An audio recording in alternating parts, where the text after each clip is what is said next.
I am the Tofu Golem. Please enjoy the video. You start by replacing the batteries and inspecting contacts.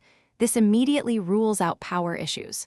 Once done, clean the battery tray and terminals with a 70% isopropyl swab so conductivity is restored. Next, look at the TV's IR receiver.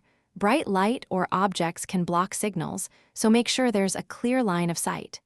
If the remote still doesn't respond, keep the old batteries aside and prepare a spare known good battery, set for the next diagnostic step.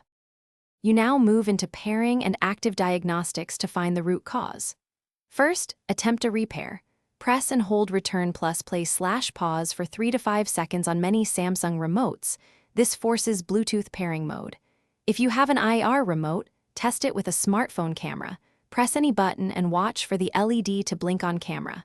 If pairing fails, open the SmartThings app to add the remote, or run the TV's remote diagnostics from the settings menu to capture error details. Finish by applying definitive fixes and one key troubleshooting tip. Try a hard reset. Remove batteries for 10 seconds then reinstall.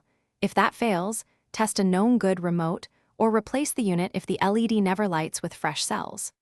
Make sure the TV firmware is current and disable CEC or HDMI CEC features that can interfere. Also verify Bluetooth is enabled for modern remotes.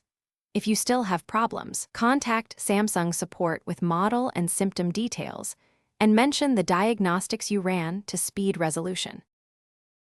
Thanks for watching. Consider subscribing if we helped you today.